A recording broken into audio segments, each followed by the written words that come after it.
the sound the letter E makes. The letter E makes two sounds, E, eh. The letter E makes a long sound, E, eagle. Can you say it with me? E, eagle. That's fantastic. E is for eagle.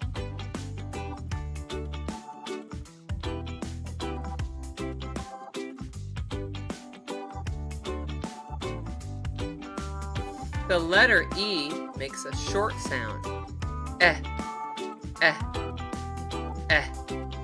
Egg. Can you say it with me? Eh, egg. That's great. E, eh. E is for egg.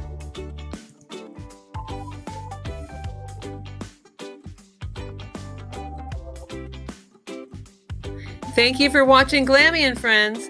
Subscribe for more.